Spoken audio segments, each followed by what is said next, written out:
There were multiplayer online games in the early stages of multiplayer online games that collapsed into anarchy. And then they had to be shut down. And the reason for that was that they weren't playable games.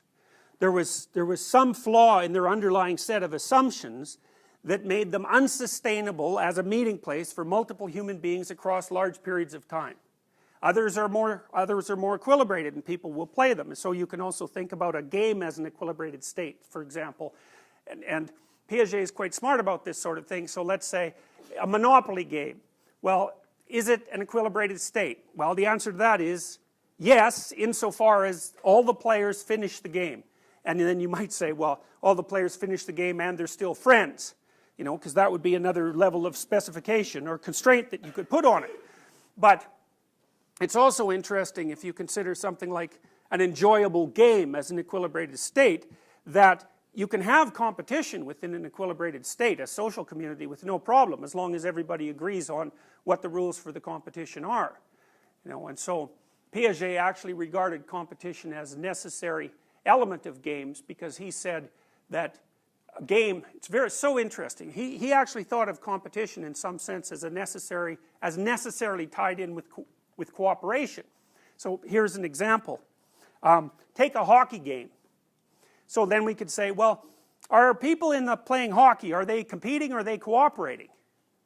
And the answer to that is, well, it's pretty hard to distinguish, because all the players within a given team are cooperating insofar as they're a given team. And what that means is that each player is trying to climb the hierarchy of competence within the team, but at the same time maximizing the probability that the team will be successful across multiple games.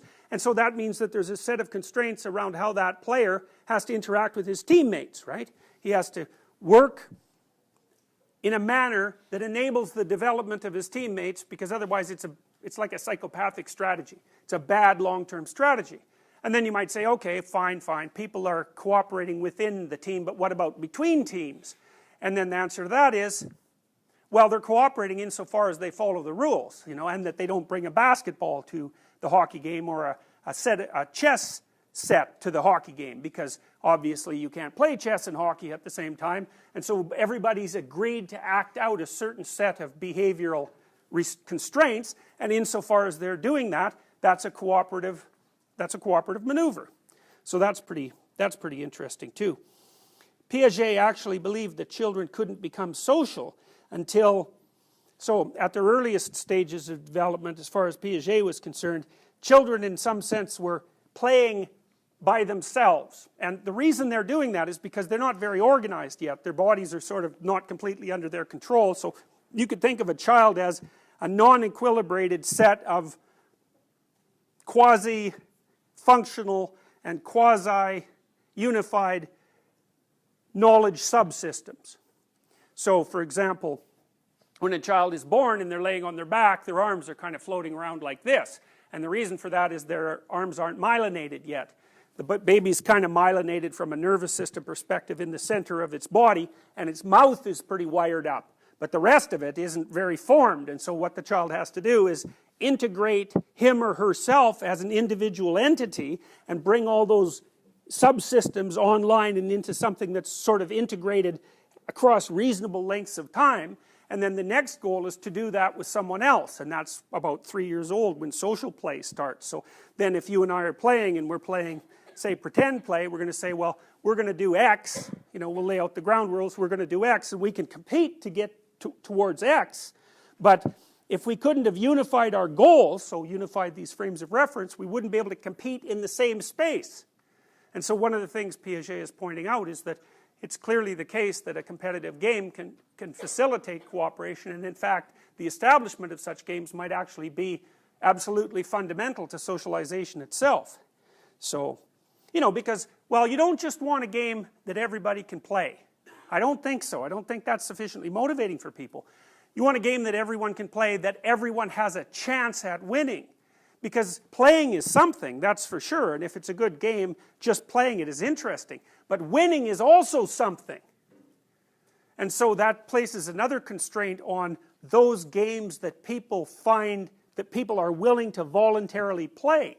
You know, and one of the things that you can think about with regards to the 20th century is that the 20th century was an experiment in producing games that were predicated on rational assumptions about the nature of mankind. So for example, the communists said, well, from each according to his ability, to each according to his need, which sounds like a pretty reasonable proposition, right? So you should work as hard as you can and give what you can to the community, and if you need something from the community, then it should be given to you. And you think, well, you know, that seems like a pretty positive presumption, you know, and there were other presumptions that went along with the theory as well, like the fact that private property was something that was a scourge and to be eliminated. And so, you know, lots of societies set that game up as an experiment in some sense, and we found out very, very rapidly that it didn't work. So all games are not equally playable, and that's a proposition that you can use to orient yourself in a world where people talk about the relativism of different moral beliefs. Now obviously there's some relativism, because in our society, for example, you can do perfectly well playing the plumber game or playing the lawyer game, and the plumber game and the lawyer game are obviously different at all sorts of levels of analysis, and you know, those are modes of being. You could think of them in some sense as moral systems, and both of them can operate in the same environment. So even in an equilibrated state, there's room for a fair bit of variability, but it's variability within boundaries, just like the play when you're playing a complex game is variable within boundaries. You know, in most games that are enjoyable to play multiple times set out some pretty serious constraints, but within that system of constraints they enable a lot of freedom. So, alright,